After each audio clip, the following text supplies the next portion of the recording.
Distinguished Professor Devdas Menon, my deans, advisors, faculty, students, researchers, and all other invitees. At the outset, let me extend a very warm welcome on my own behalf and on behalf of the National Institute of Technology to Dr. Devdas Menon, Institute Chair Professor, Department of Civil Engineering at IIT Madras. I also welcome my deans, advisors, faculty, students, researchers, and all other invitees who are attending this second lecture of the Institute Popular Lecture Series today. We are all passing through the most difficult times. The regular mode of addresses, that is face-to-face, has come to a standstill. Its revival depends on reaching normal situation, which is uncertain. Today, we are together through the online mode, which has become the new norm. As you all may be aware, that NIT Warangal is an institute which stands apart from other institutes and which was the first among the chain of the then regional engineering colleges and which had its foundation stone laid by the first Prime Minister of India, Pandit Jawaharlal Nehru, in 1959. NIT Warangal is a great institute with a global reputation for its teaching, research, and its scholarship. We teach young men and women of the highest ability from every part of the country. Our researchers push back the frontiers of knowledge in ways that can be measured in terms of reputed publications and in other ways which can hardly be measured at all. We have enjoyed a great past, contributing much to the technical education and legacy of the country. We believe we are living up to that record today. However, we may face challenges that we will need to surmount. First, an institution remains excellent only by constantly recognizing that it must do even better. There are other things that matter to great institutes, such as groundbreaking research, academic autonomy, and academic freedom, and we have progressed quite dramatically in all the above areas. Recently, as informed by our Dean, NIT Warangal has started the conduction of popular lecture series on science, technology, environment, wildlife, nature, and philosophy, which is planned to be held throughout the year for people from all walks of life and general public. Eminent scientists, personalities, and professors deliver talks at least once every month on varied topics of general interest. Everyone is invited for these lectures and hope that this will increase our outreach and presence among various groups. You all may be wondering, what is the importance of these popular lectures? We believe at NIT Warangal that these popular lectures will promote general knowledge among various groups of individuals from different backgrounds. Many of us feel that the desire for useful knowledge that would give us hold on our life and our aspirations will enable all of us to have peace of mind. We understand that almost all knowledge is potentially useful. Intellectuals in the society today have thirst for more and new knowledge to handle unforeseen situations.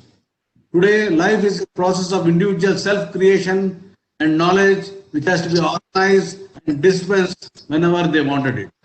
So popular lectures may include all basic categories of knowledge and almost limitless range of topics.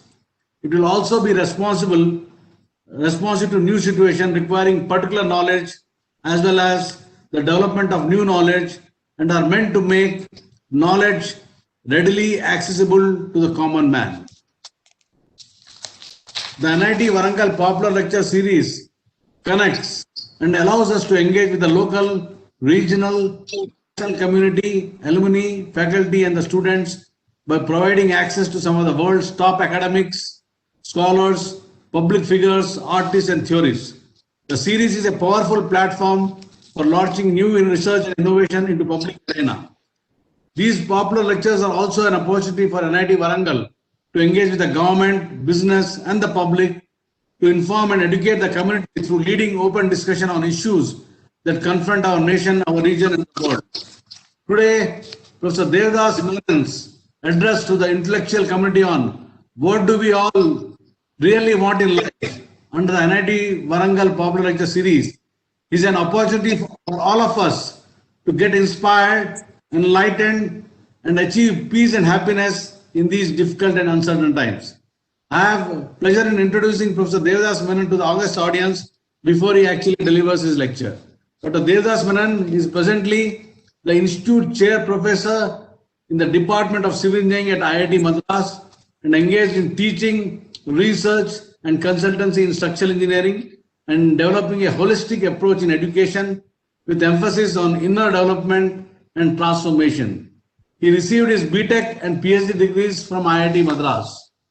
He teaches two popular elective courses at IIT Madras, Self-Awareness and Integral Karma Yoga, and conducts workshops for students, teachers, and corporate organizations on finding meaning and fulfillment in life. He is the author of Spirituality at Work, the inspiring message of Bhagavad Gita, and Stop Sleepwalking Through Life, in addition to reinforced concrete design, structural analysis, and advanced structural analysis. His books have been well received and widely appreciated. Thank you very much, Professor, for accepting and delivering, to deliver this lecture at a very short notice. Over to you, Professor. Namaste. Thank you. Thank you, Professor Ramana Rao, for your kind words. Thank you, Professor Jayakumar and Professor Sharma, for inviting me to share some thoughts with our NIT Warangal. The format of this, I understand, is that I speak for about an hour, then we get to have a discussion after for about half an hour. So I would like to begin with a story, a true story, a narrative which actually inspired the book Stop Sleepwalking Through Life. I think it was around 2002. I was sitting in my office room, and a final year student, the class topper, with beaming smile on his face, and he said, "Sir, I have some good news, and I want you to be the first one to know. I have got admission for direct PhD to MIT. You know, that used to be passion in those days. You struggle hard, join, and then next milestone is the best institute in the world, and that in those days, and even today, was Massachusetts Institute of Technology." I congratulated him and wished him well. He went on to say that he also had a good job offer from London Trubro, offering him up to about 5 lakhs per annum. Now, in those days, that was a very good sum, more than of us faculty were earning. That was in a year. And he went away. 1 week later, the boy reappeared in my room, but this time he had a long face. So I asked him, "What's happened? What's the problem?" And he says, "Sir, there's a terrible thing has happened." And he went on to say, he asked me first, "Do you know of this company called Schlumberger?" I said, "Yes, I know something about it. It's an oil company." He said, "Sir, they offer the highest salary, the highest package for all students this year, something around 20 odd lakhs per annum. And sir, to the shock of my life, I was eliminated in the first round." So I gently smiled and said, "Not to worry. Anyway, supervising oil drilling operations is not what you were born to do, so don't worry." He said, "Sir, I know that, but I have a serious problem." So I asked him, "What's your problem?" He said, "Sir, I can't sleep at night." And then he went on to say, "Sir, do you know who got the job offer from IIT Madras?" I said, "No, who?" He said, "My roommate, that good for nothing, 6 point someone." And he mentioned his name. I knew the boy. The boy was very good in extracurricular activities, could speak well, but was really not interested in engineering. I said, good for him. It's probably the right job for him. But no matter what I said, this boy was heartbroken. And he poured his heart out. He said, sir, I come from a small village in Bihar, and I am the only person to even have a degree in my village. I worked hard. I came to the top of the class in school, and with great difficulty, I got into IIT. There were all these English medium educated students I had to fight with, but I really worked hard. And sir, I topped the course, first year, second year, third year, and now this final year. And look, after all that, this is what happened. I looked at him and told him, this is the real world. Don't worry, you'll get over it. And I spent some time with him. But after he left, I reflected. And I was wondering if our best students can get into depression so easily over these matters. What about the not so fortunate students who are doing badly in studies, who also get into depression? Something is missing in our education, which is not covered in the curriculum. And it's not as though these problems are limited to students. Faculty face the problems. These are universal problems and considered to be very important at one point in time in our own country, in universities like the one at Takshashila or Nalanda. And that's how this book called Stop Sleepwalking Through Life came into being in 2004. And I dedicated the first chapter to this boy, in remembrance of this boy. It's a verse by Rupert Brooke, which goes like this. The young Apollo, golden haired, stands dreaming on the brink of strife, magnificently unprepared for the long littleness of life. So, it is precisely the same message which was given more than a century ago by the inspiring words of Swami Vivekananda, who said, arise, awake, and stop not till the goal is reached. This talk is about this theme. The goal, I would say, is to awaken. The goal is to stop sleepwalking through life. The goal is to discover our full potential.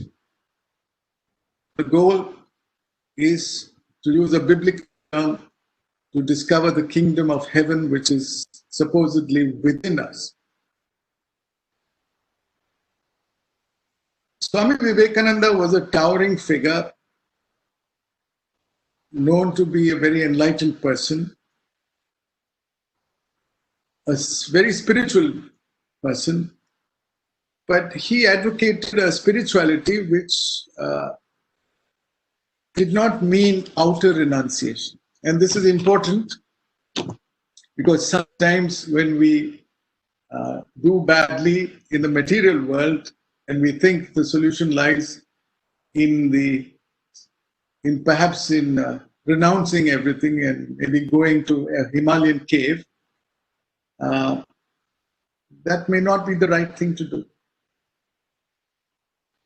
I remember a story about Vivekananda when he was visiting Madras, and a youngster who had heard of him and of his speeches in the United States, came to him and said, Swamiji, I want to renounce everything and join you.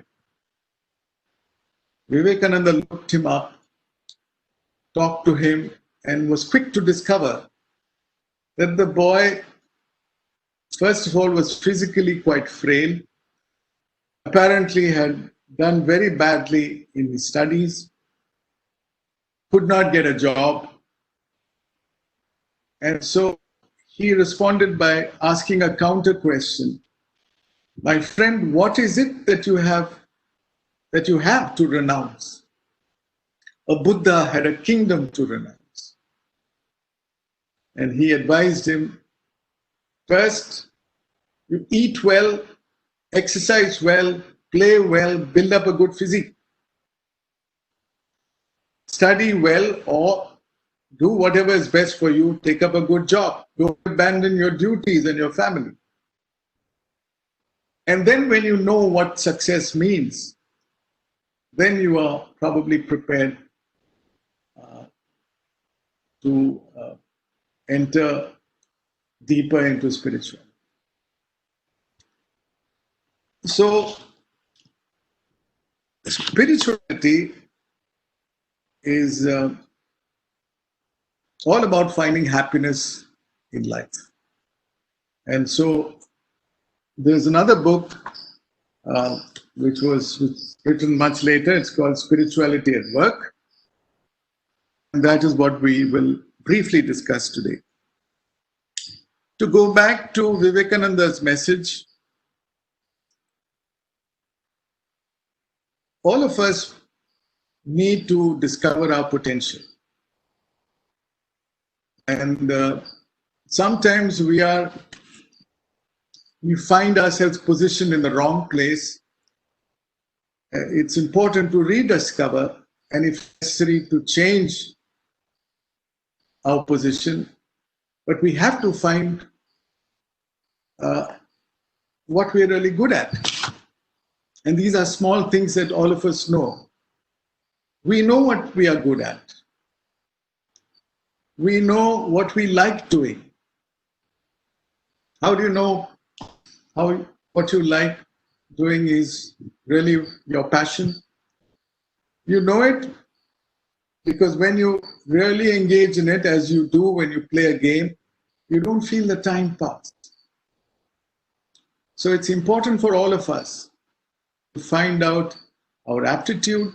We may have many areas of aptitude, but there should also be those domains where our passion, our enthusiasm is also there. But that's not enough. We also need to know where our true inner calling is. And that's easy. For that, we need to go inward.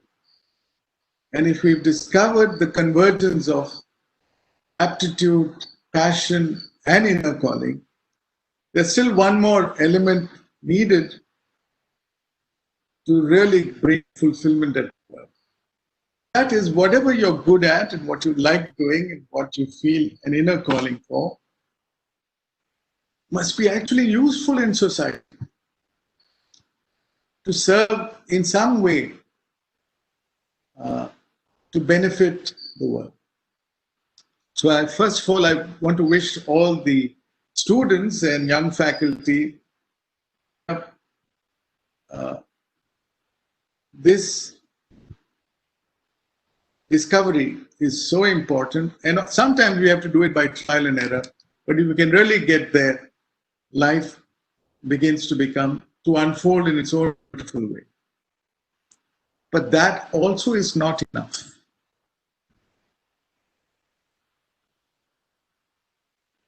You will find that even the most successful person is sometimes miserable.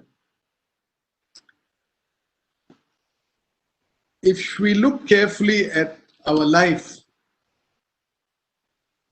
from the moment we wake up,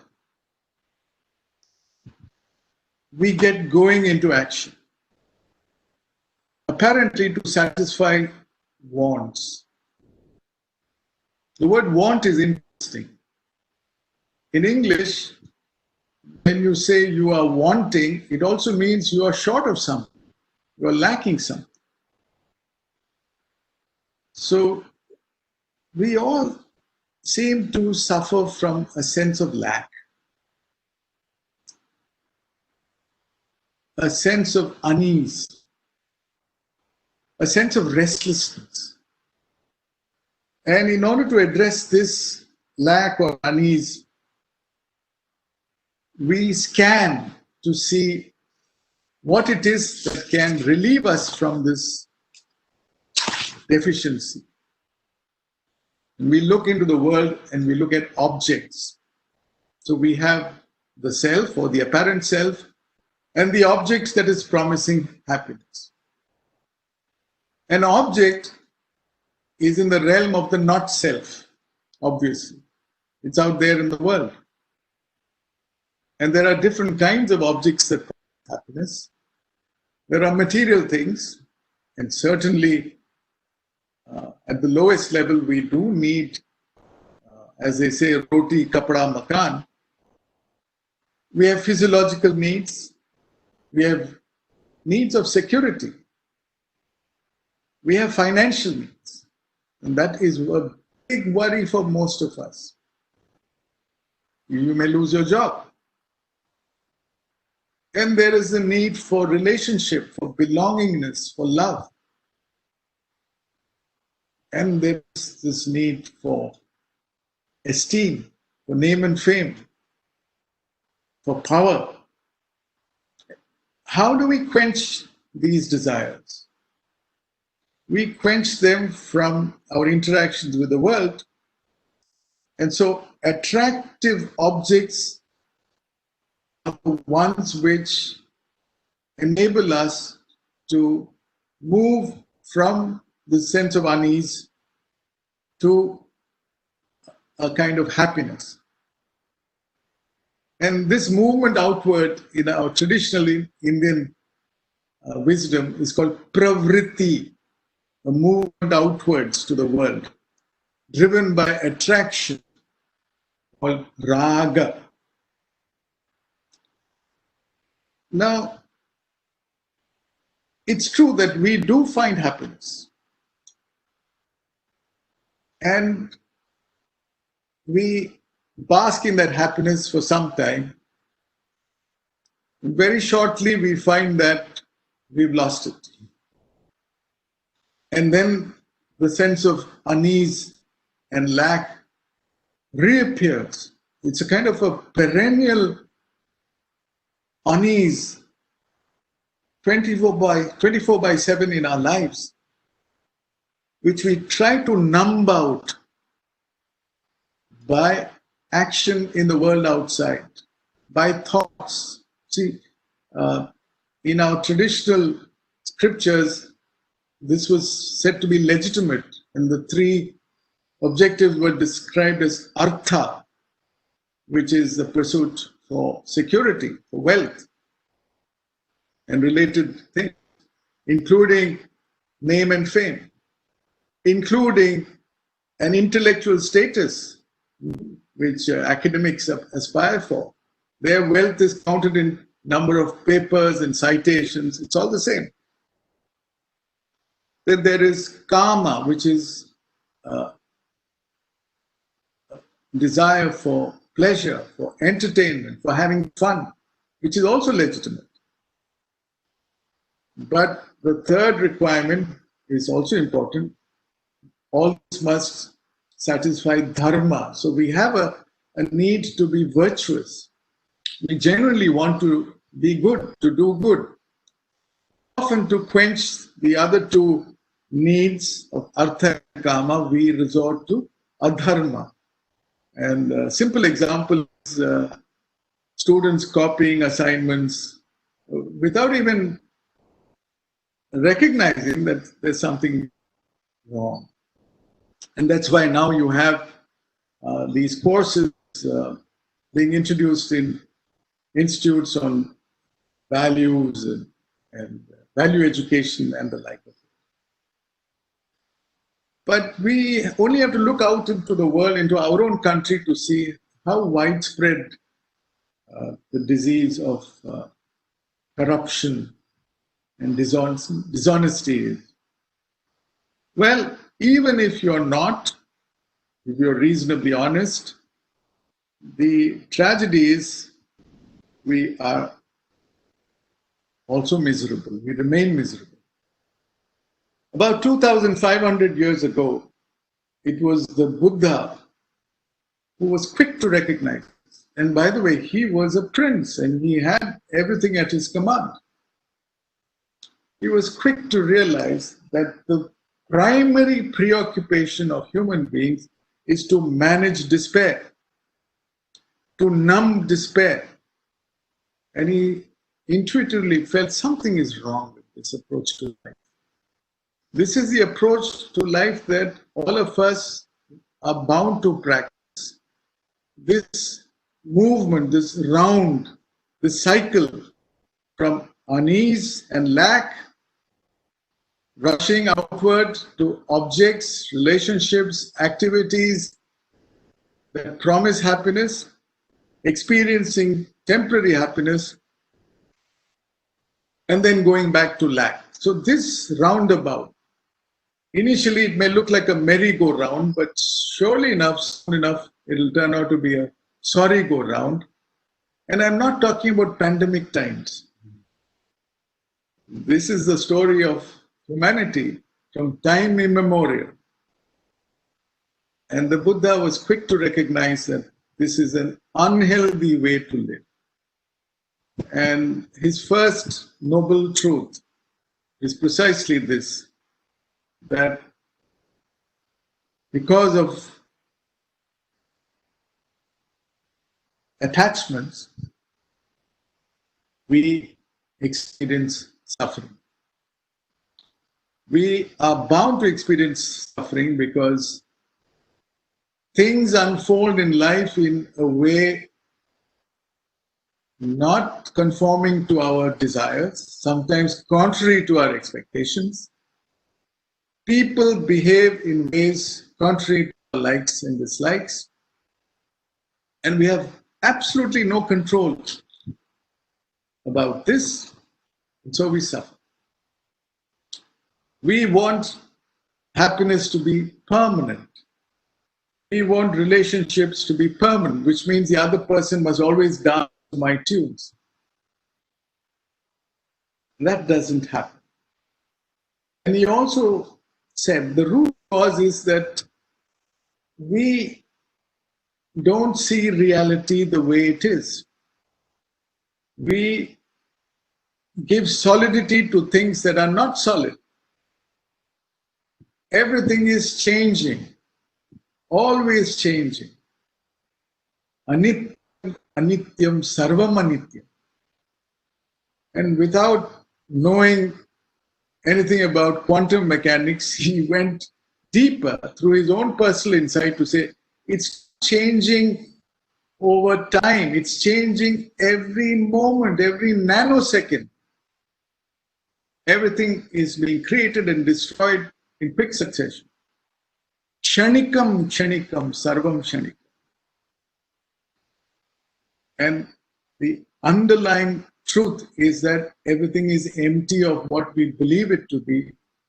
Shunyam, shunyam, sarvam shunyam. And because this hits us when we least expect it, suffering is inevitable. Dukkham, dukkham, sarvam dukkham. Now, in world literature, this has been described in so many ways. Thoreau, the American writer, captured it in this lovely phrase. It says, the mass of men lead lives of quiet desperation. Look at these words. Outwardly, we smile and say we've done this, we are great, everything is fine. But inwardly, there is a desperation which we can barely conceive. So I'm just setting the stage for what we need to do, because our intuition is correct that there is lasting happiness, but we're actually looking in the wrong place for it.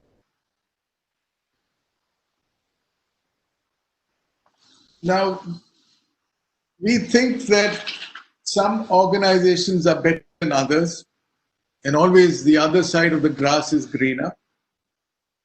I would recommend you to read a book called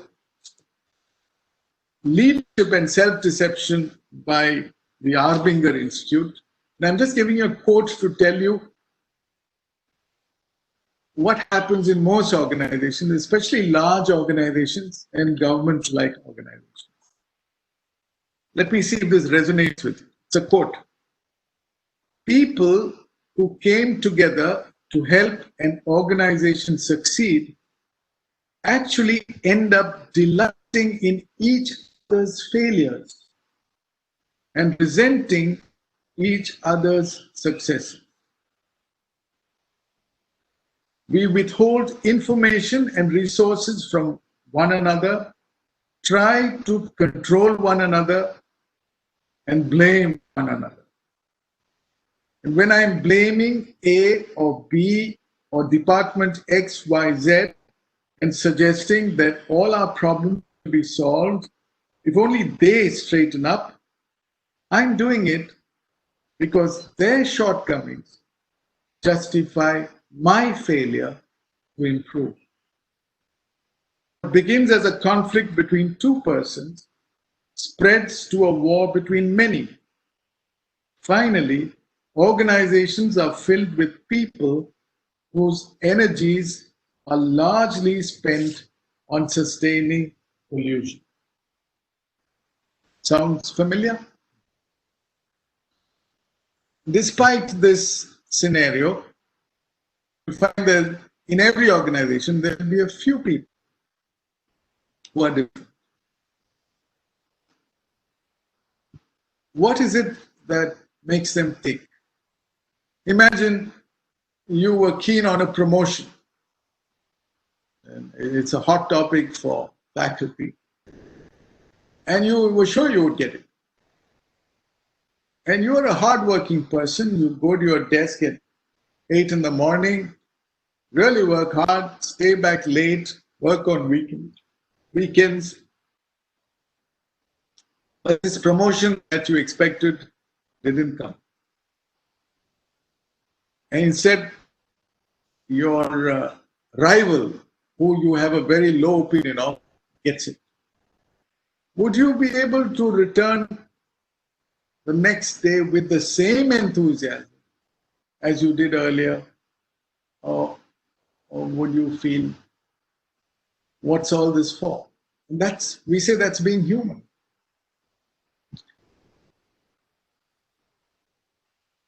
Our problem is because the way we live life, the way we do things, are driven primarily from the sense of lack. Imagine another scenario. You are fulfilled, you found fulfillment, and as an expression of that fulfillment, you engage in the world. Which means your engagements are an expression of a happiness which is already there. That is the direction we are going to look at. That is probably what Swami Vivekananda hinted at when he says, arise, awake, and stop not till the goal is reached. And he was a practitioner of this. He was inspired particularly by Advaita Vedanta.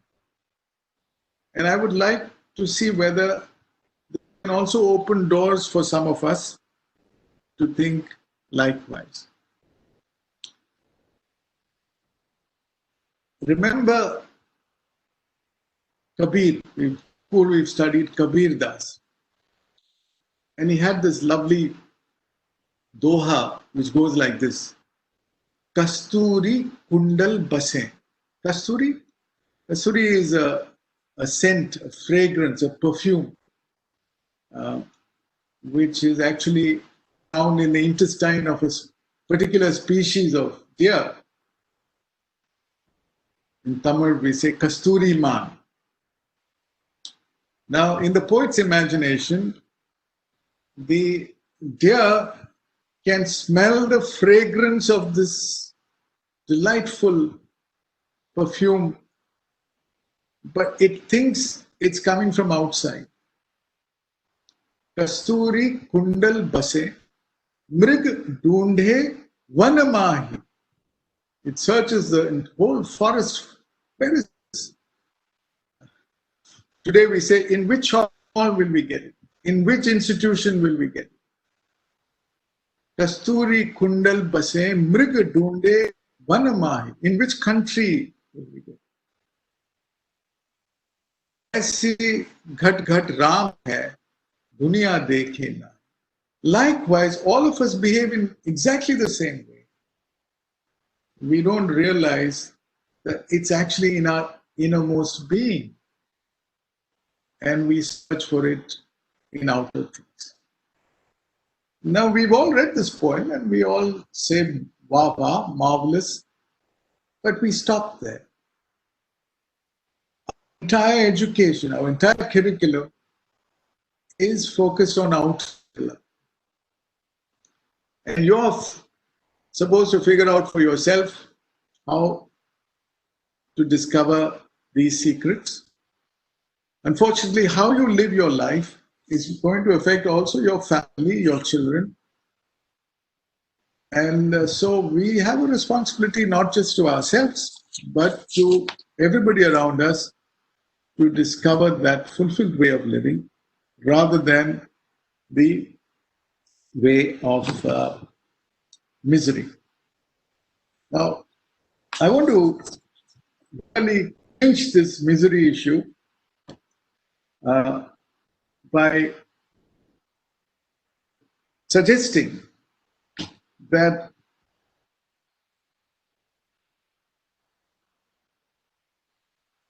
through self-awareness, we can easily figure out on which side of the spectrum we are operating. Is it on the despair side or is it on the fulfillment side?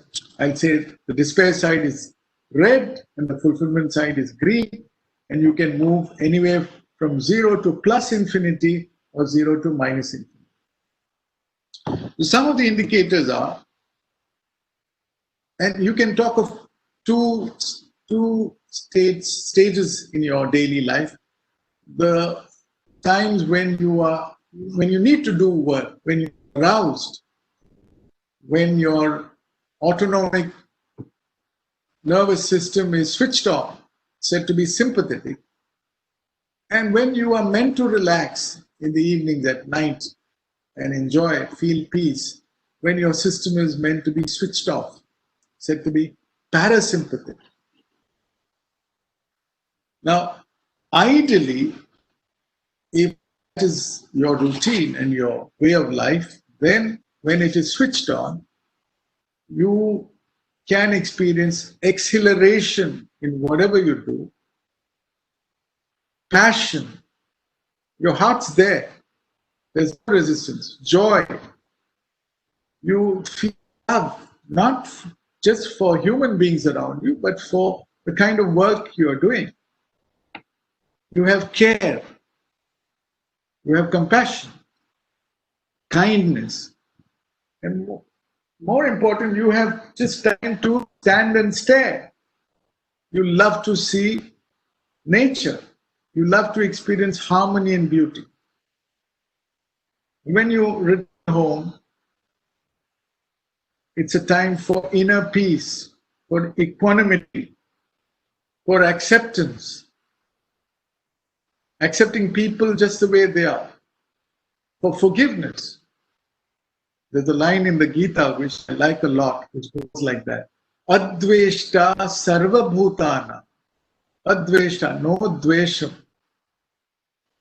for anybody. Sarva bhutana means all sentient beings. Adveshta sarva bhutana, maitra, kinship, friendship, karuna, compassion, evacha, But the next line is very important. That's what we don't practice. Nirmamo nirahankar, free from the strong feelings of I and mine. Sama dukkha sukha kshami. That also we don't practice. Sama dukkha sukha, to look at success and failure, happiness and sorrow, victory and defeat, honor and dishonor with equipoise. And then kshami, to be able to forgive all. That will make you a man or woman that Swami Vivekananda, for example, dreamed of. And we have that potential. On the other hand, so that's a green side. And sometimes we are there, for sure. But perhaps more often than not, we are on the red side. And what does the red side look like? First of all, you are not sympathetic. Your ANS is not sympathetic normally. Your ANS becomes oversympathetic. We become hyperactive. And when we go home in the evening to take rest and to relax and enjoy, we are supposed to be parasympathetic, but then that's when we are sympathetic. It's like you have a computer, you are a computer, which originally had a good hard disk, but then after some time you find that the hard disk is nearly full. There are programs running in the background that you started and you didn't know how to clean up your disk. And when something critical is there, the system just hangs. Well, we must know how to reboot the system. We must know how to clean up the system. And how do we do that? So go home, feelings of hopelessness. So I didn't finish this. In the sympathetic or in the aroused domain, we tend to be frustrated, angry, hostile, fearful, worried, anxious, guilty, overwhelmed, resentful, judgmental. We're always passing comments left, right, and center with hardly any data, full of our own prejudices. And when we go home, the hopelessness is there, the despair is there, the depression is there, there's boredom, there's fatigue. And, we try to numb the boredom through putting on the TV, internet, you name it. And it's why we do it during the working hours also. Right now, some of you may be doing this. You may be looking at your cell phone. I don't blame any of you. That's how we've conditioned ourselves. Boredom and apathy. So I think for an intelligent person, the key is this. You should ask yourself, what is it that I may be doing unknowingly with putting me on the red side? And what is it that I need to nurture which will keep me consistently on the green side? And only you can do it. And that's again the message of the Gita. You are your best friend and you are your worst enemy. And it's exactly in this context that Vivekananda said, arise. Uttishtata is the original word from the Kathopanishad. Jagrata, wake up. It's not the waking state, it's the real awakening where you live your potential. So let's get into now a deeper understanding of what's going on. I would like you to contemplate on this. It is true then that when we get the object that we are looking for, we get happiness. It is true. We know that for a fact. Then the unease stops. The desire itself disappears and you can enjoy the object. You're actually united with the object. It's not just human relations, it's even objects like a phone. You always dreamt you wanted the latest iPhone, struggled and you purchased it. And look at the feelings when the box comes and you unbox it and you take it out. I mean, it's unbelievable.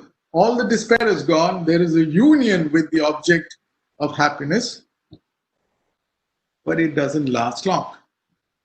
So the first question to ask is the happiness coming from the object? And it's a very, very important question. Is the happiness really coming from the object? If it were really coming from the object, if it were a property of the object, we are all scientists, we understand what property means, then it should always be there. And not only that, it should be attractive to everybody all the time. No, that's not how it plays out. We get sick of it after some time. The same object can become a source of revulsion. From raga, it can easily switch to dvesha. And especially, it happens in relationships, when you fall out of love and the girl looks back and says, "What the hell did I see in this guy? He's changed so much." That's not true. We see what we like to see. All of us. We don't see the whole picture.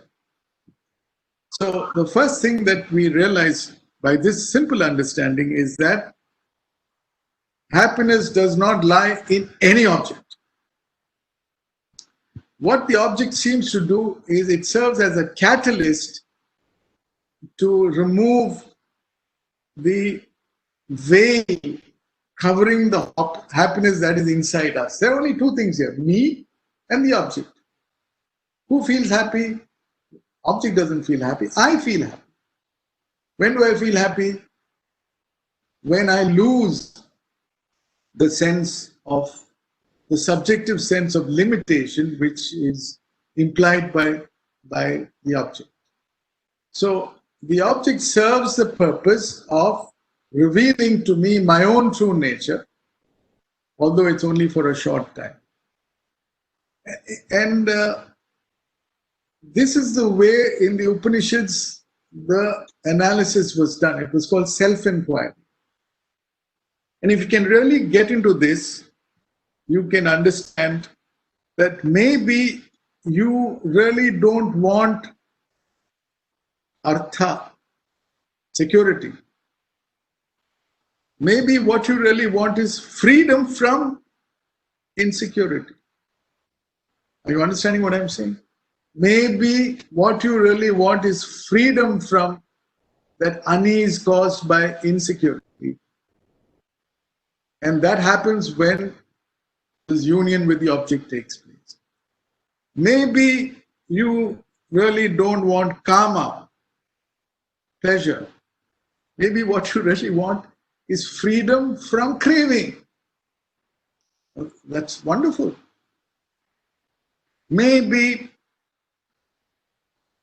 you really don't want to be good, dharma. Maybe what you want is not to be bad. Are you getting it? It's a wholly different way of looking at yourself. Now, how do we look at the world? Because the world is where the objects are. The world is out there, and I, the apparent self, am in here. How do we define out there and in here? Usually we define it in terms of the body. Not just the body, the skin of this body. Anything outside the skin is not me. Anything within the body is me. So we identify ourselves with the body. And the body is a world of matter. In the olden days, they had a lovely term for it. It's called Bhutakasha. they talked of the 5 elements. Today you can use 100 odd elements of the periodic table. It's just the same. It's a world of matter. The body also actually is material. And how do we perceive the world out there? We perceive our 5 senses. Now, this is interesting. Let's look at vision. I see an object, a tree out there. Actually, I can see it right here. There's a lovely banyan tree. How do I see it? Well, I believe I've studied physics and I'm told that light falls from the object to the retina of my eye and I see an image there. I wonder if ever in school you asked your teacher, "Ma'am, how does this work?" You say there's a convex lens and the image that is seen is diminished and it's also inverted. So does it mean that the tree is upside down in reality and much bigger? Have you ever thought of these things? Well, then the standard answer is, no, actually you don't see it there. It tickles the optic nerve and there are rods and cones at the back of the retina which transmit a signal which eventually is decoded in your brain and you see it proper out there. And it makes sense because that's how the ophthalmologist treats the eye and gives you the correct lenses to correct your vision and so on. It works. But have you ever wondered, what is it that you see? You see an image. The brain only gives you an image. You don't see matter. An image is more mind-like than matter-like. So it's true for any of the 5 senses. So what we perceive, the world out there that we perceive, is actually a world in here, perceived in here, wherever that here is, not out there. There seems to be a distance, but that could be make-believe. We don't know. We don't know. But one thing we know, the Bhuta Akasha is perceived in the Chitta Akasha. Chitta means mind, Akasha is space. In the mind space, we see everything. And it's very true in dreams, for example. Your mind has phenomenal powers. You can dream up a whole world and you see the world solid as you see in the waking state out there. So it could well be all make-believe, but we won't get into that. We just want to acknowledge that the world is not what it appears to be, as the Buddha indeed pointed out. It exists in our minds, and precisely for this reason, we see things all different. No 2 persons see the same thing the same way. But coming to mind proper, we believe there's a mind housed inside the body. That's also belief. And that's where we experience the physical sensations of the body, thoughts and emotions and so on. Really observe the process of perception, of experience anything. You'll notice that, let's say, the eye perceives objects out there. The beauty of the subject versus object comparison is objects can be many, they can be ever changing, but the one eye sees everything, and that eye is not affected by what is seen. If there is an explosion out there, hearing also comes in. The ears don't get damaged provided the decibel waves are within limit. And similarly, the eyes don't get damaged. They retain their powers.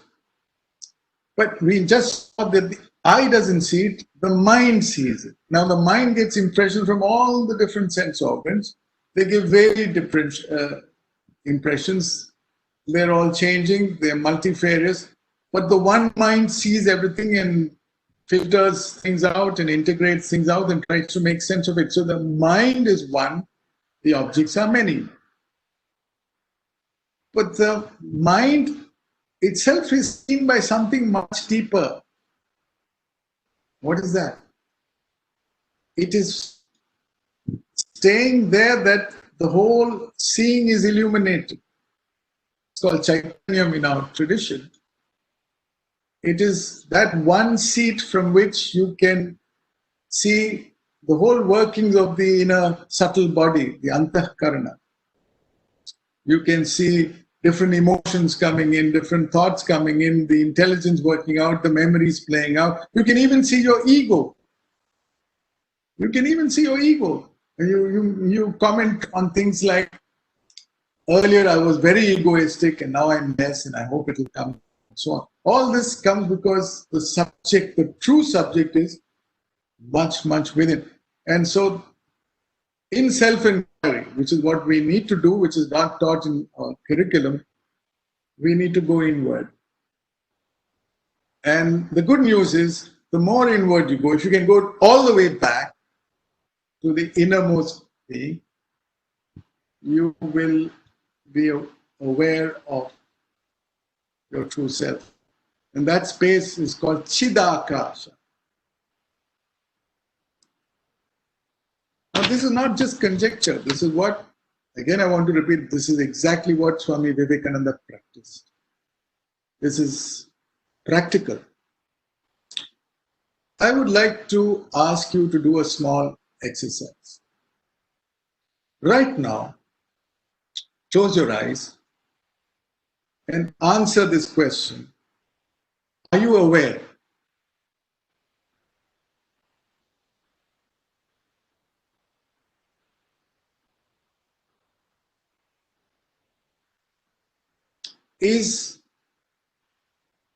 How do you know this? See, this awareness, did you need the mind to know it? Did you need the body to know it? Or did you just know? You're aware, you know that. I am. Next question, is that a reality that doesn't change? The body changes so much. When you were an infant, you were so small. When you were a child, middle-aged, old age, your photographs have all changed. Everything has changed. Your mind has changed. Your tastes have changed. But throughout, you felt the same sense of I. That same aware presence, which has not been affected by all these changes. So there is an appearance in the world, and there's a reality and at the heart of your own experience. We are talking about our own experience. Is that, again, close your eyes and go to that aware presence. Does that aware presence have any limits, any boundaries? No. The mind, the finite mind has boundaries. So I can only think so much. The body has limits, but not the aware presence that we truly are. And this movement inward is what we need to practice, to discover, and that is called nivritti, the opposite of pravritti. And this takes us to the fourth purushartha, because we said what we really want is freedom from limitation. The word for that in our tradition is moksha. It's really freedom from any kind of limitation, which obviously is not possible with your identification with the body and mind, but it is your true reality. I'll show you how in practice this can be handled. There is this true self that we rarely talk about. And there is the identification with the body and mind, a superimposition is caused by what is known as avidya, ignorance. Somehow it has happened and we are conditioned to believe it is so. And so when I say I was born in such and such place at such and such time, I'm so many years old, I am so and so, all this is in relation to the changing body. And that is the root cause of all our misery. If you go back to your sense of awareness, again close your eyes and just touch that feeling of being aware. Does that awareness know what it is to be born? Does it age? Does it have weight? Does it have dimensions? Does it know what it means to look good or look bad? It is formless. Does it have a gender? Is it male or female or whatever?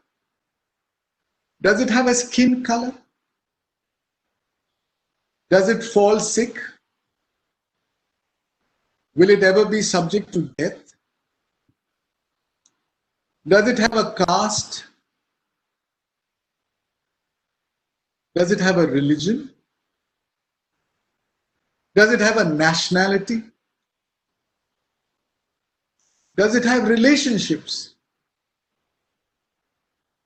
In the sense, blood relations, brother, sister, father, mother, which are all meaningful at a certain level, but they will again be the sources of your misery.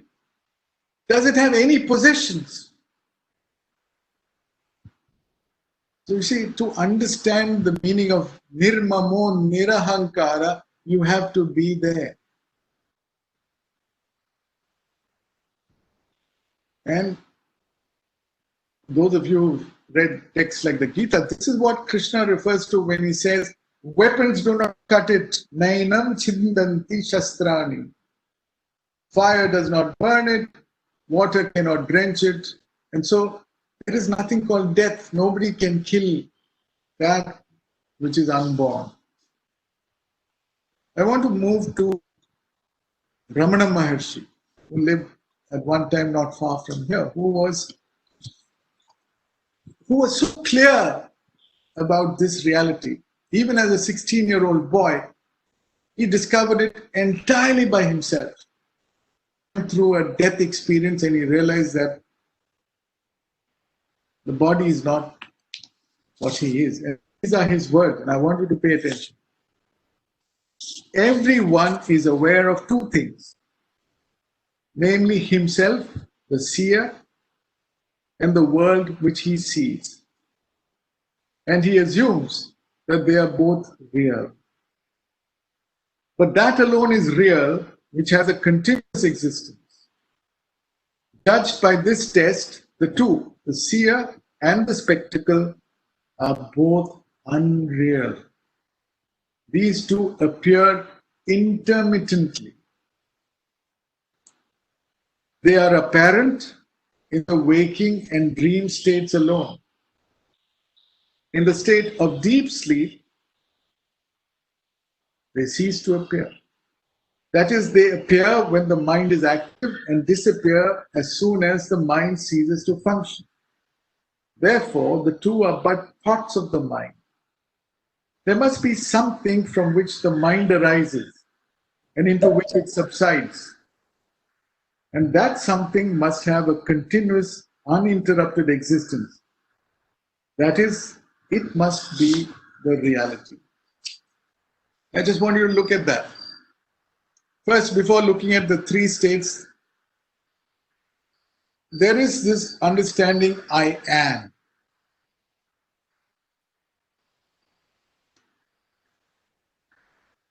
And I know that I am. That comes from just simply being aware, formless, aware presence. But when we add on anything to it, I am X, we are mixing reality with appearance. And that's where the whole problem is. That is avidya. That is adhyasa, the superimposition. When I say I am suffering, it really means I am not suffering. Because what is suffering is the body or the mind. And I am not the body and I am not. That understanding immediately brings you a sense of a release. But if our whole life, every day is spent in reinforcing the belief that I am the body and I am the mind, and I cry when something naturally happens to the body. What is naturally going to happen to the body? The body is going to die. Whether it dies out of COVID or something else, it's all naturally the way it's meant to be. Let it die. While it is alive, I take good, healthy care of it. It's like my car. When I drive my car, I see the world outside it and I take good care of the car, but I never even once believe that I am the car. Are you getting it? So, living with this understanding and yet operating at any level. So we talk of the paramarthik, the spiritual level in which you are anchored, and the worldly level, the materialistic level, the vyavaharik level, the level of names and forms and functions. Nama Rupa Vyavahara is easily possible. It's transactional, but you're not fooled. You may be fooled now and then, but you're able to go back. It's like you are acting in a movie, in a play, but there's a green room where you go back and you know who you are. You're not fooled. Or you're like the screen in which the movie constantly plays. The screen is not affected by the movie, whether it's a horror movie or comedy or a wonderful film. And these are very practical things that we need to do. I want to end because I must leave time for questions. So what happens to a person who has discovered this undiluted happiness? It's called Sat Chit Ananda, and chooses to live in the world. You are not driven by the sense of lack and unease and restlessness. You abide in completeness. Occasionally you're fooled into being uneasy, and you know it. You get lost sometimes. But you go about doing everything in the world as you do, knowing in a dream that it's a dream. There's no problem. You engage in life, you do whatever's needed, and you creatively take part in life. So the story I'm going to tell, I'm going to end with, is a story by going back to the times of Akbar, Emperor Akbar. You know, in his court, he had Tansen, the great singer musician. And one day, Akbar asked Tansen, "You sing so beautifully. Tell me, who is your guru?" Then Tansen says, "My guru is Swami Haridas." Akbar says, "Bring him to court. I want to listen to him." And Tansen has to tell him, "Shahenshah, my guru is an enlightened being.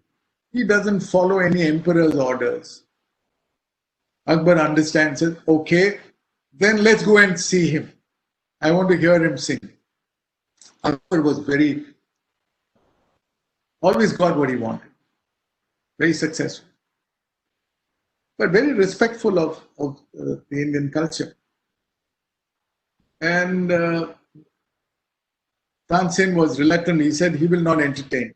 He said, "I'll go in disguise." You know, Akbar used to love to go incognito, or so he thought. And so they travel all the way to a mountain cave. And of course, Haridas is happy to see Tansen, but he's quick to recognize the disguise of the person behind. He doesn't know who he's not politically savvy, so he doesn't know who's the person behind him in disguise. And of course, Tansen cannot tell lies, so he tells Swami Haridas, "This is the Shahenshah, Emperor Akbar, the ruler of all these parts. He has come here and he just wants you to sing. You can sing anything. You know Swami Haridas. He likes to live a quiet life. He doesn't say a word. And so they sit in silence. Akbar refuses to move. He says, I'm going to sit here. Even if I have to sit for many days, I'm going to make this man sing. A couple of days later, Akbar is awakened to the wonderful melody of a rich voice that he had never heard.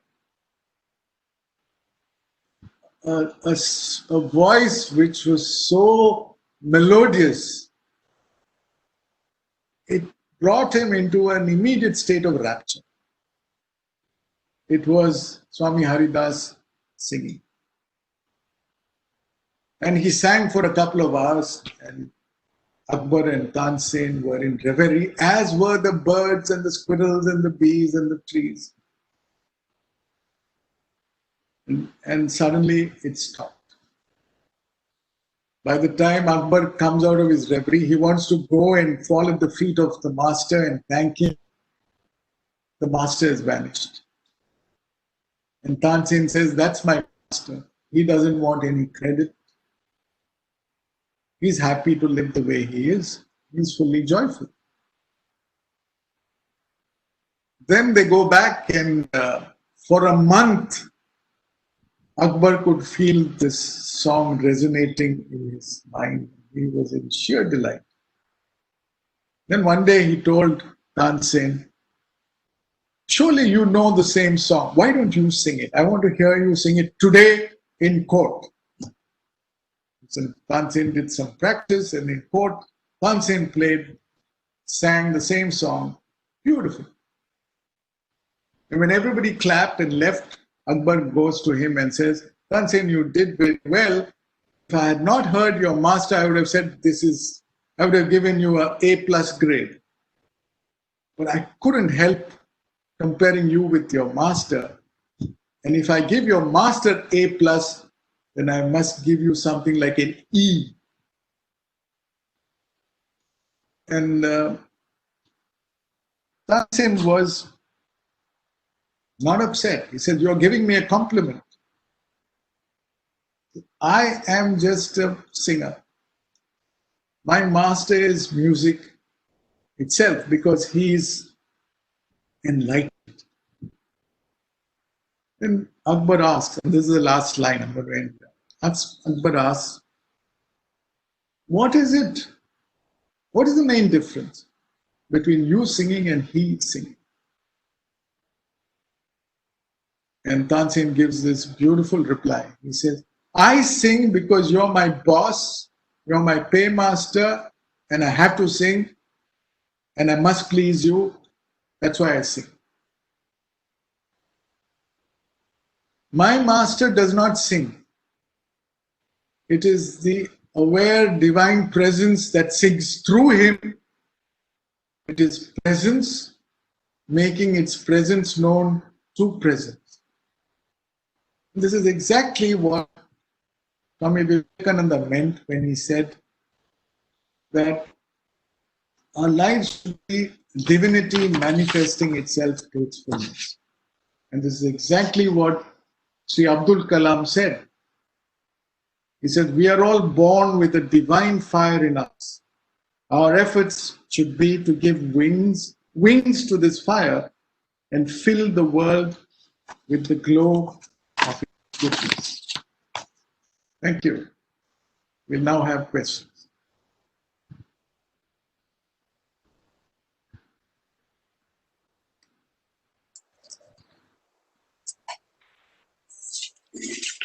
Thank you. Thank you, Professor Devdas Menon, for this amazing talk. You started with a very beautiful word, a couple of words we liked. Magnificently unprepared for the challenges of life. That's how we started, with a quote from a student of your own student. And then whatever you're good at must be useful to society. That's another important thing that is said. and enjoy harmony and beauty, free from I and my, accept everyone with all their good and positive and negative characters. We as computer with hard disk. I mean, amazing talk, and extensively quoted from Buddha, Vivekananda, Ramana Maharshi, Krishna, and finally Swami Haridas, and ended with Abdul Kalam. There are a few questions raised by the audience. I will read some of them. Please. Yeah. Why is there some people get easy rewards and higher rewards for their efforts, while others have to slog and slog? When it is such a terribly unfair and unjust world, from where can we get energy and inspiration to go forward? Is there something called destiny, which takes the name or blame for what we get or what we do not get? How to know the rules of this game called life? That's one of the questions that we have. Yeah, so you see, it's a good question. It's a practical question, but you have not listened to the whole talk. It's a question which is still discussing what I call Kshetra Dharma. The Gita calls it. That the rules that play out in the world. And there is apparent justice, apparent injustice, difficult to make out. There are theories of karma which try to deal with all. But you must have that if you really recognize who you are, it really doesn't matter. I'll give you two examples without getting into karma theory. There was an MTech student in our lab who was known to be a little mischievous. And he was very mischievous. And he used to, in the computer lab, he would crack your password and then he will do all kinds of things.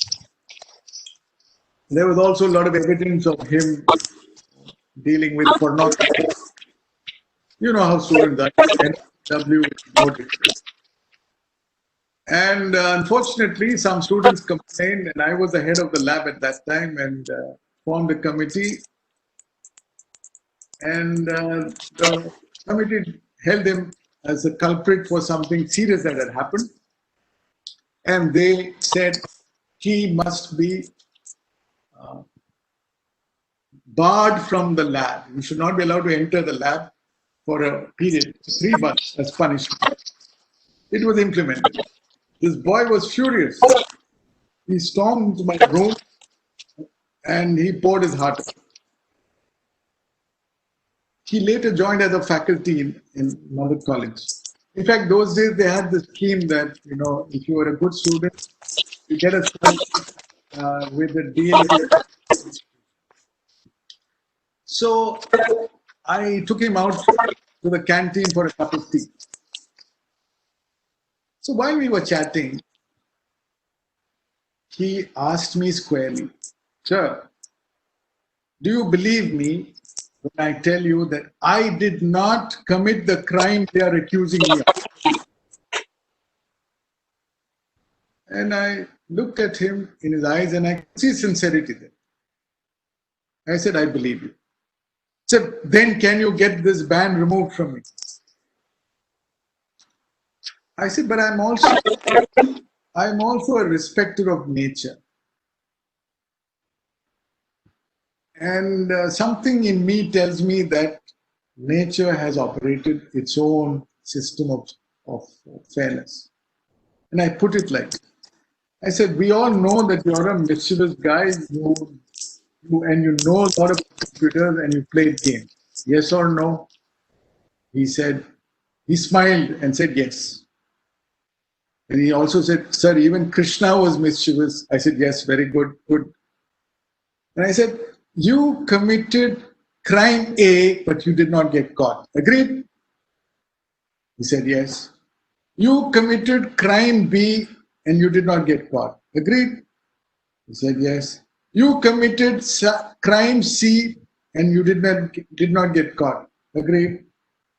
He said, "You did not commit crime D, but you got caught and punished." So if you look at the overall system, do you still feel there's a sense of unfairness? And I looked at him cleanly on the face, and I could see that he had cooled down, and he said, "No, sir, I learned a lesson.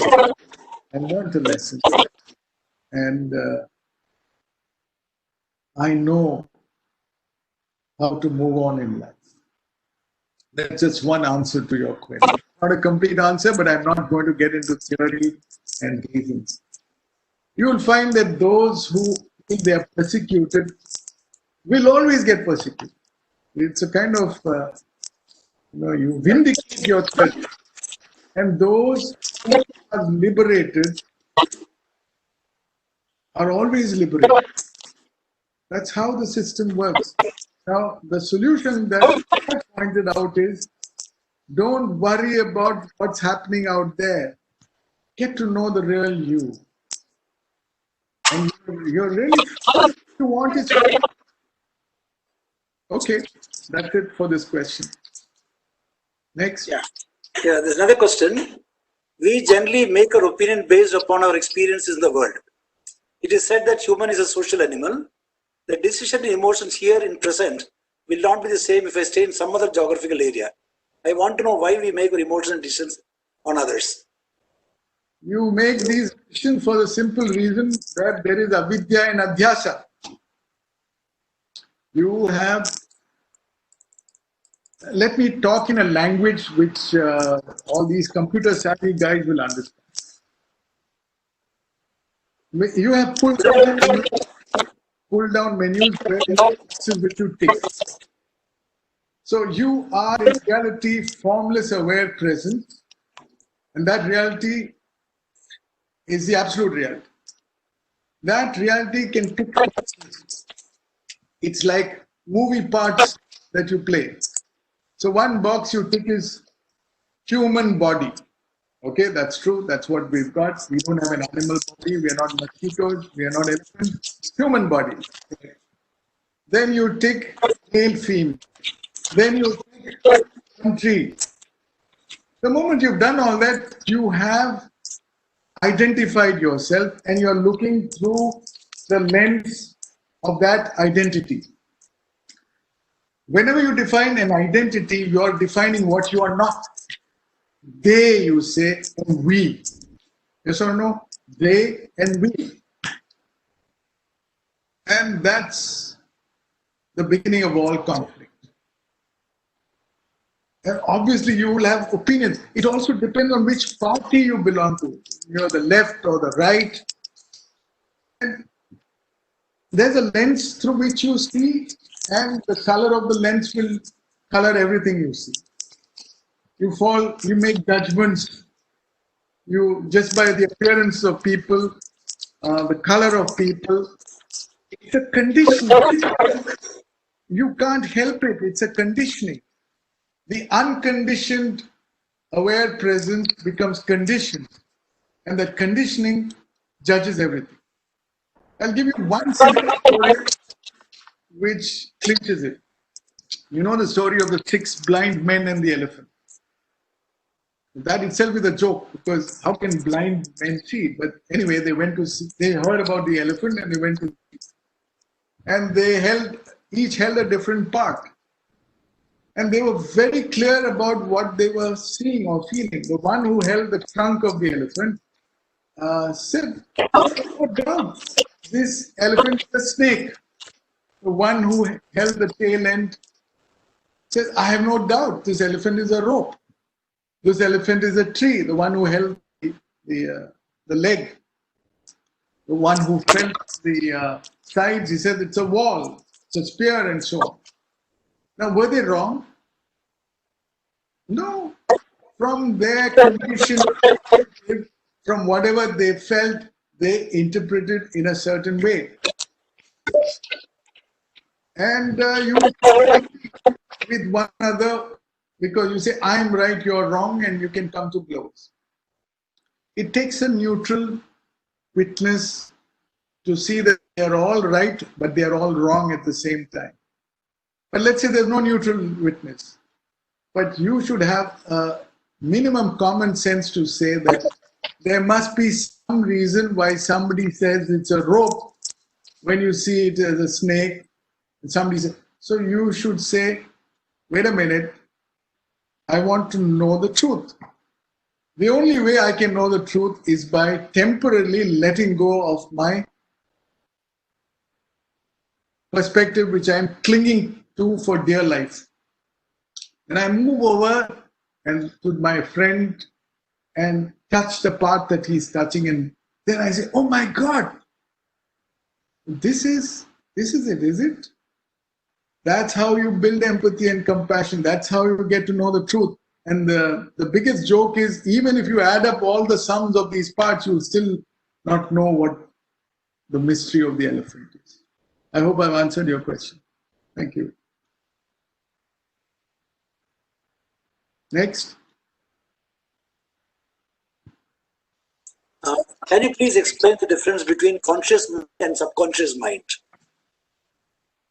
You're talking of things that I didn't talk about. Your previous speaker is the expert on that. Dr. Kavita is a psychologist, but since you raised it, let me try to explain.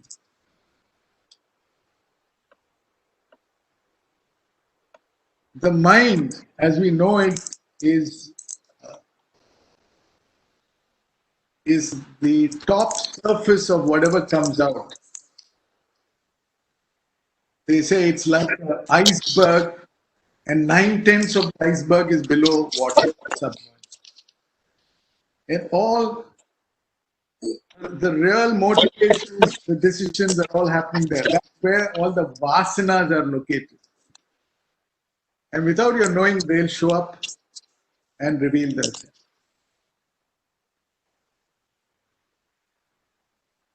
If you really want to know that, first of all, you must realize is that it's an object.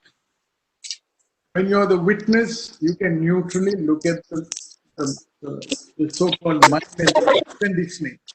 See why it is behaving in certain predictable ways. And that really needs a freedom to see. Most of us are not free. We can look at other people's minds and pass comments on them, but we're not free to look at our mind because it's all misidentification. So if you see, the whole thrust of my talk is that all of us suffer, all our questions come from this identification. Step back, see who you are, look with an impartial eye. It's called udasinata, a benign indifference. And then you will understand why you are behaving the way you are, sometimes very irrational. That's okay, you can't help it. That's a conditioning of the mind, but you are not the mind.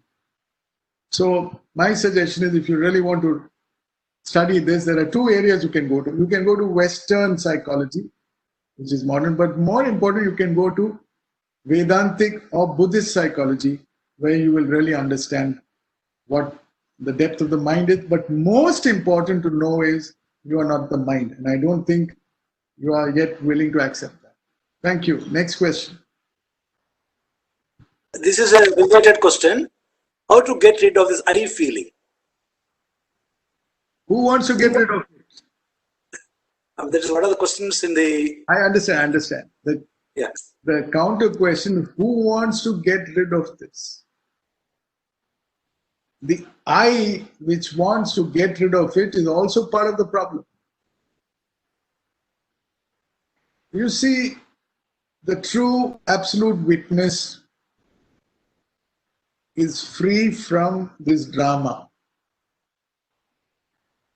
I'll help you with this thing that Ramana Maharshi pointed at. We all go through three states of mind. In drama, in plays, especially Shakespearean plays, you have Act 1, Act 2, Act 3, and so on. So we all have these three acts. And after each act is over, the screen comes down and a completely new setting is there. So Act 1 is called Jagrat Avastha, waking state, which we are all familiar with. In Jagrat Avastha, both the mind with all its components, including the so-called subconscious mind, and the body are fully active and you're identified with both. Act 1 we are familiar with, I won't spend time. Act 1 is where it's all sukha, dukha, misery, justice, injustice, the dvandvas, the opposites happen alternatively.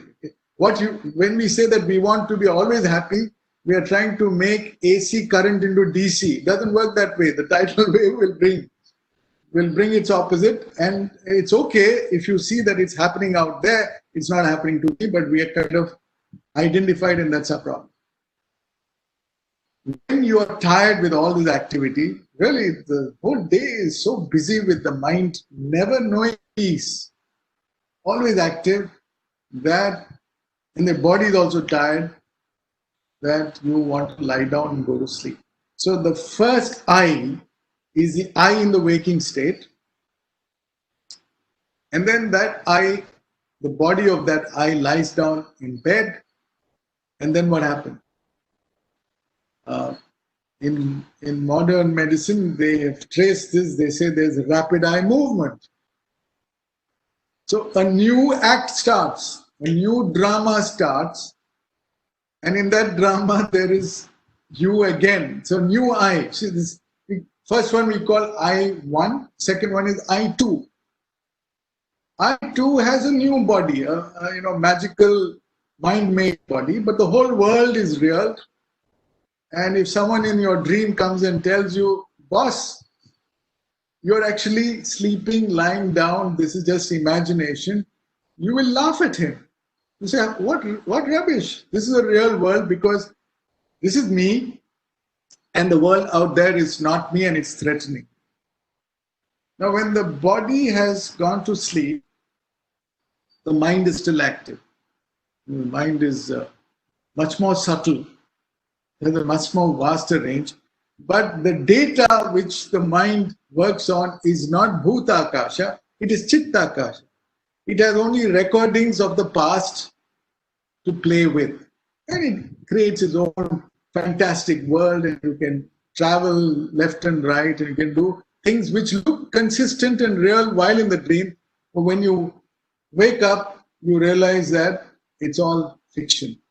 If it's a nightmare, you say, my God, nothing really happened. So relieved. So look carefully at what's happening in the dream. The sleeping person has visualized, has projected a whole world, a real, believable, tangible world. Let's say 10,000 things were created. And out of those 10,000 things, 9,999 were out there, and one, the dream character I identify with, and I look through the eyes of that character and find the world. What is the reality? The whole thing is me.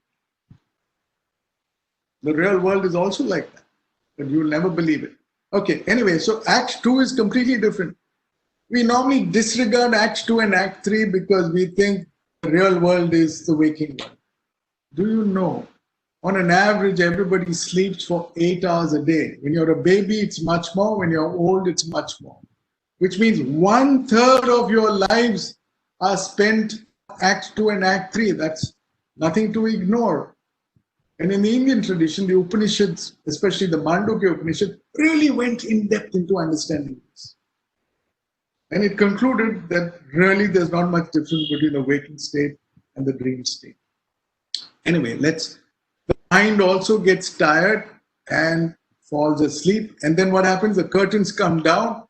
And then Act 3 starts. What is Act 3? Sushupti, deep sleep. Do you have any problems in deep sleep? Any injustice? Any victimization? Any desires? Any sense of lack? No. You experience bliss. It's Anandamaya. When you wake up, of course, you can't say anything in deep sleep because there's no you, the problem maker, there's no world, there's nothing, it's blank. At the same time, you did not die. You were there and you were blissfully present. So look, you've already got 3 eyes. I1, I2, I3. Which eye are you referring to wanting to get rid of I and mine. Is there I and mine in Act 3? No. In Act 3, you're closest to your true self, but you are not consciously aware. For the enlightened person, you are exactly like in deep sleep, but you are conscious and you see everything rising and falling as an appearance. Lovely way. So the answer to your question is, go deep inside yourself and realize that your real truth is closest to Act 3. You are formless, aware presence. You put on the dress of the mind in Act 2 and you dream. You put on the dress of the body in Act 1, in addition to the mind, and you live the 3 states. So if you really step back and you see this drama is operating in your life and you are actually not affected by anything, you're in the 4th, it's called Turiyam. Life is beautiful.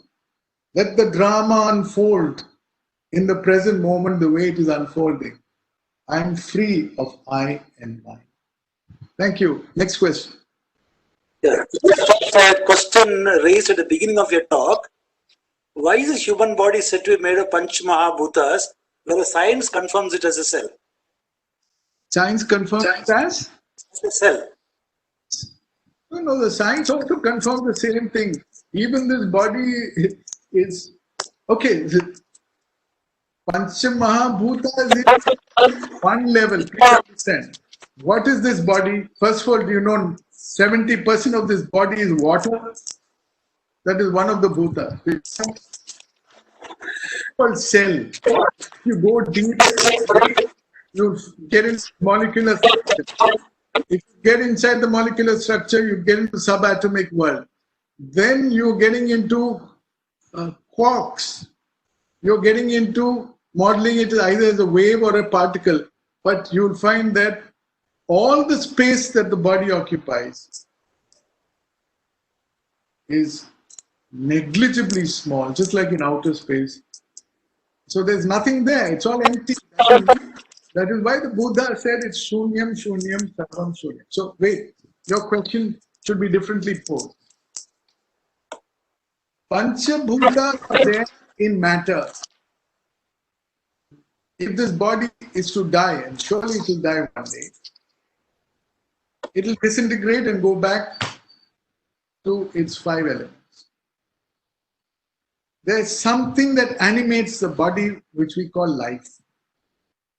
Original prana. And without that, the cells are useless. So you really need to study this properly and you will see how the base of creation is. See, we are still debating on things that you are not. Is anyone interested on who you really are? I would love some questions on that topic. Thank you. Because you can argue endlessly on this. Next question.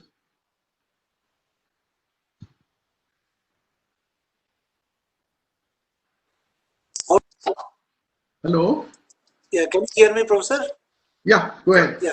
How to be detached with the family or work? It's a very general type of question. Yeah, but again, you should listen to the whole talk. Who are you? Your very nature is to be detached.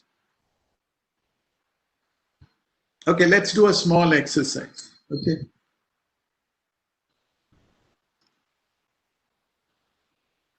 Can you be in the present for a few minutes? Which means don't slip into the past or into the future. Just be present, which is your real nature.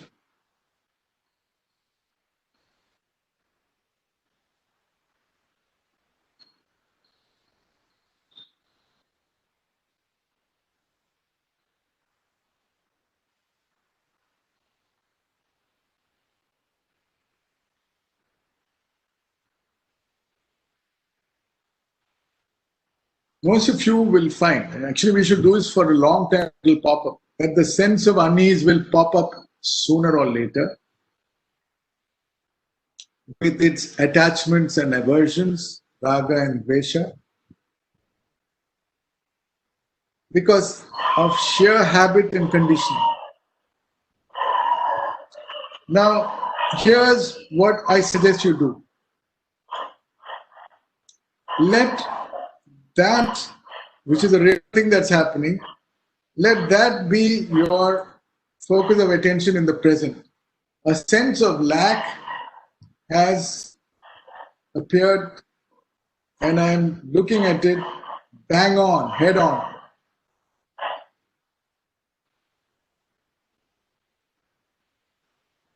I'm aware of that uneasiness, that restlessness, the attachments that are pulling my attention. Okay? I look at it square. Who's looking at it? The aware presence, the formless aware presence is witnessing.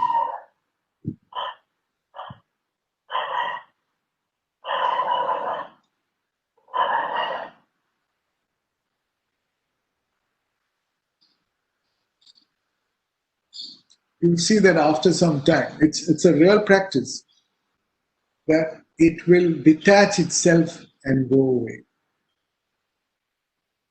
And you'll find a deepening of that presence, which is ever detached. It is never attached to anything. It was unborn, and all attachments are superpositions.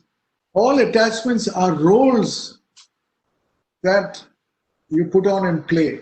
A good actor should never be attached to any role. Look at Raj Kapoor. Mera naam Joker, main awara hoon. And he would play the hero also. You play whatever is required, and when the role is over, you remove the dress, put it there, and you're back to who you are. Formless, present events. I'm giving you the ultimate solution, but you want some temporary pill, a palliative, which is what most people give you, doesn't help. This is the complete solution, and you're capable of doing it. Thank you. Another question. Desire is a cause of misery. Without desire, can life go on? How did Swami Haridas sing so beautifully without desire?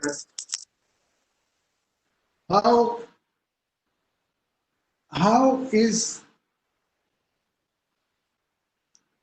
the flower blooming and giving its fragrance and beauty for all to perceive without desire? How is a poet able to pour out magnificent poetry from a fullness of happiness without desire? See, you must understand there are two types of desires. One is a desire from a sense of personal lack, which comes from misidentification with an individual separate self. That's a real problem maker. The other is what I call divine desire, an impersonal desire. And an awakened person functions with this desire, not with this desire. This desire flows through you. And you are just a fit instrument. Again, coming back to the Gita, Arjuna was a very skilled warrior. And he could effortlessly vanquish the opponents. He was known for that. But Krishna, in the beginning itself, wanted to convey this teaching to us, so he planted the chariot in front of not Duryodhana, then the war would have been over, but in front of Drona and Bhishma, and this really shattered this man. He actually wanted to give up everything. But in the end of the discourse, the question Krishna asks Arjuna is not, did you give up your misery or desire? He says, did you give up moham, the delusion of who you are? And Arjuna said, yes, nashto moham, I've given up that delusion, that avidya. And now I'm ready to do what is meant, what is required of me. And in between, Krishna is representing that one impersonal divine, says, Nimitta matra bhava savyasachi. You just be the nimittam, the instrument. I will do everything. I meaning the wholeness of nature. Just look at yourself. You've identified with the body. Are you doing anything in the body except interfering? So many processes are going on beautifully in the body. Digestion. Did you create any of it? Are you maintaining any of it? Are you responsible for any of it? No. The same is true with everything in the universe. A wise man understands this. And so there's nothing to worry about really. Just don't interfere and create problems. You should see that there is conflict at every level, but at the highest level, there is harmony, at a higher level. If you look with a microscope at what's happening inside your bloodstream, you'll find that there's a war happening constantly. Bacteria and viruses are attacking one another, bodies and antibodies. You'll be shocked to see what's going on. It's a conflict. Why? To maintain you. You're not even aware of it. Why? Because you feel harmony. That's exactly how everything is. If you're caught at the local level and you don't see the big picture, it's ignorance. If you don't even have the faith in that big picture, you're in for trouble. Happy misery. Thank you. Next question. That's a very interesting question. When I listen to Dr. Devdas Menon, I get energy and interest in life. It stays for some time, then I'm back to square one. How to keep energized, keep charged positively always? Well, don't make the mistake of listening to speakers all the time, because then you're dependent. You have to discover this in the depths of your own being. And there are many ways to do it. And all are good. We're not objecting to that. I'm giving you a taste of what I call the direct path, which is self-inquiry. It's so fast you'll get it. And then you'll find that what you're doing, you already knew this. It's not new knowledge. You're only resonating something that you hear apparently from another person. So, yes, the most important thing you can do in life is to stay inspired. Find out so many ways of staying inspired. Inspiration comes from the word spirit. To stay inspired, you have to expire. What is expire? You have to let go of all the junk and beliefs that you have been brainwashed into believing. And you can't be inspired and hang on to those beliefs. Let them die their natural death. Be free. And the secret is you're actually already free. You're actually a multi-millionaire, but you think you're a beggar. You have to wake up. Okay? Arise, awake, and stop not to the holy. So you find your own heroes. I would suggest go and look at the real masters. Look at the life of Jesus, for example. So they are there in all traditions. They are there in today's world. And see how they live. And you'll find that it's really effortless and you can do the same thing. Okay? Thank you. There's one more question. What could be the reason for dreams which have no connection with his life or environs?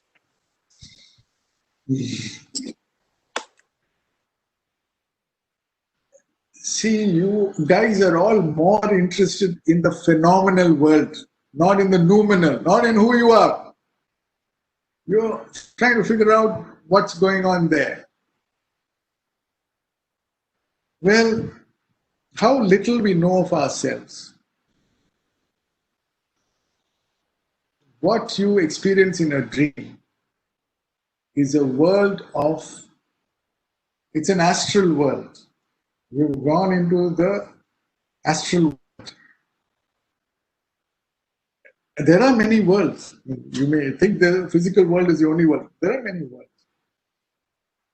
And there are actually beings in those worlds. And you are interacting with them. But they have no place in this world. So anything can happen there. But if you can, see, there are only two states. In the Mandukya Karika, he says it beautifully. Either you're awake or you're sleeping. Awake means awakened, not being awake. And Nidra is both normal sleeping and waking. In both these states, you meet mysterious beings. Tell me, in the waking state itself, you encounter so many beings you have no idea they are. Why are you surprised in the dream state? It's the same thing. You know only a few people. You recognize only a few people. Most people you don't recognize. And maybe it's good. So there is multiplicity out there. Some you recognize, some you don't. Is there meaning to it? You could attach any meaning you like. You could write a thesis on those things.